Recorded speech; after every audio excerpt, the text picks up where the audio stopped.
सालों पहले एक घने से जंगल में कुछ जानवर रहा करते थे।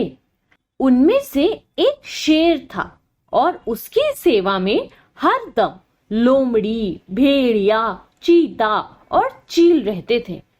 लोमड़ी को शेर ने अपनी सेक्रेटरी, चीता को अपना अंगरक्षक और भेड़ियों को अपना गृह मंत्री बना रखा था। इनके अलावा चीता दूर दूर की सारी खबरें लाकर शेर को देता था, यानी वो खबरी का काम करता था। इन चारों को भले ही शेर ने अच्छे अच्छे पद दे रखे थे, लेकिन दूसरे जानवर इन्हें चापलूस मंडली कहते थे। सबको पता था कि चारों कोई काम करें चाहे ना करें, लेकिन शेर की चापलूसी खूब अच्छे से करते हैं। रोजाना चारों जानवर शेर की बड़ाई में कुछ शब्द कह देते थे, जिससे वो खुश हो जाता था। इन सब के चलते जैसे ही शेर शिकार करता था तो अपना पेट भरने तक खाने के बाद वो अपने चारों खास पद में बैठे जानवरों को बाकी का हिस्सा दे देता था। इसी तरह लोमड़ी, भेड़िया, चीता और चील की जिंदगी बड़े ही आराम से कट रही थी। एक दिन खबरी चील ने अपने चापलूस दोस्तों को आकर बताया कि काफी देर से सड़क के पास में ही एक ऊंट बैठा हुआ है। भेड़िए ने सुनते ही पूछा कि क्या वो अपने काफिले वालों से बिछड़ गया है। चीते ने इस सवाल को सुनते ही कहा कि चाहे जो भी हो, हम उसका शिकार करवा देते हैं शेर से। उसके बाद कई दिनों तक आराम से उसे खाएंगे। इस बात को सहमति देते हुए लोमड़ी ने कहा कि ठीक है, मैं जाकर राजा से ये बात करती हूँ। इतना कहकर सीधे लोमड़ी शेर के पास पहुंची और बड़े प्यार से बोली, महाराज, हमारा दूत खबर लेकर आया है कि एक ऊंट हमारे इलाके में आकर सड़क के किनारे में बैठा हुआ है। मुझे किसी ने बताया था कि मनुष्य जिन जानवरों को पालते हैं उनका स्वाद काफी अच्छा होता है, एकदम राजाओं के खाने के लायक। अगर आप कहें तो मैं ये ऐलान करवा दूं कि वह ऊंट आपका शिकार है। लोमड़ी की अच्छी बातों में आकर शेर ने कहा, ठीक है। इतना कहते ही वह उस जगह पर पहुंच गया जहां ऊंट बैठा हुआ था। शेर ने देखा कि वो ऊंट काफी कमजोर है और उसकी आंखें भी काफी पीली हो चुकी हैं। उसकी ऐसी हालत शेर से देखी नहीं गई। उसने ऊंट से पूछा कि दोस्त, तुम्हारी ऐसी हालत कैसे हो गई? करहाते हुए ऊंट ने जवाब दिया, जंगल के राजा, क्या आपको नहीं पता कि सारे इंसान कितने दयाहीन होते हैं? सारी उम्र मुझसे एक व्यापारी ने माल ढुलाया। अब मैं बीमार हो गया हूं तो उसने मुझे अकेले मरने के लिए छोड़ दिया। उसने सोचा कि मैं उसके किसी काम का नहीं रहा, इसी वजह से अब वो मुझे अपने साथ नहीं रख रहा है और ना ही मेरा इलाज करवा रहा है। आप ही मेरा शिकार कर दीजिए ताकि मुझे इस दर्द से मुक्ति मिल जाए।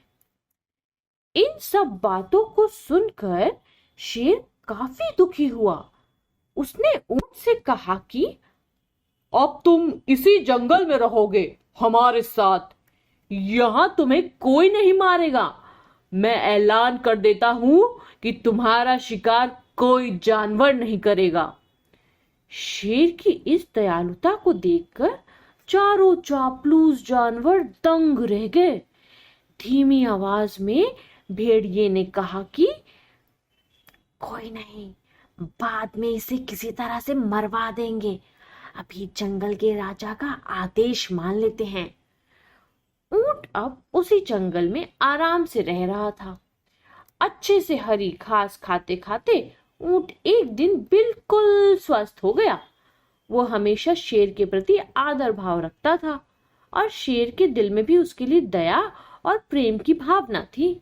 अब शेर की शाही सवारी भी स्वस्थ ऊंट निकालता था। वो शेर के चारों खास पदाधिकारी जानवरों को अपनी पीठ पर बिठाकर चलता। एक दिन चापलूस जानवरों ने जंगल के राजा शेर को हाथी का शिकार करने के लिए कहा। राजा भी मान गया, लेकिन वो हाथी पागल था। उसने शेर को बुरी तरह से पटक दिया।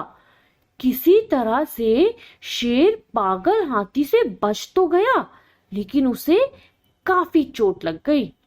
अब बीमार शेर बिना शिकार किए किसी तरह से अपनी जिंदगी जीने लगा।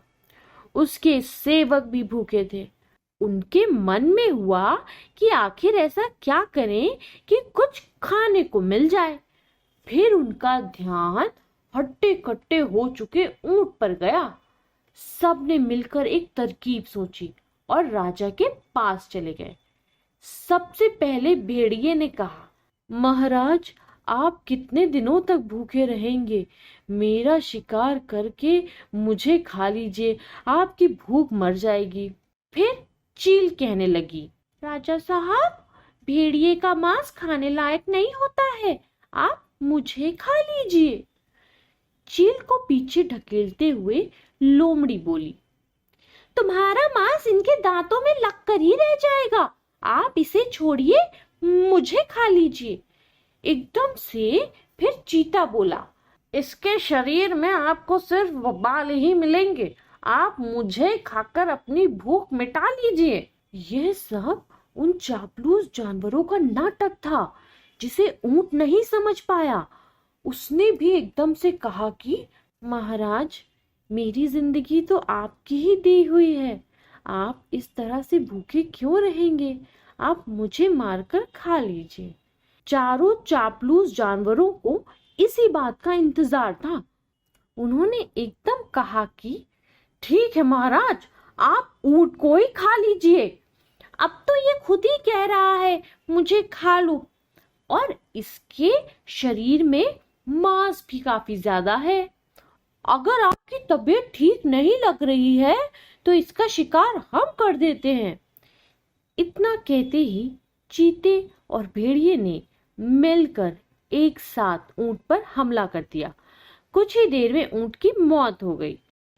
तो मेरे नन्हे साथियों, इस कहानी से हमें क्या सीख मिलती है? अपने आसपास चापलूस लोगों को नहीं रखना चाहिए। वो हमेशा अपने फायदे की ही बात करते हैं।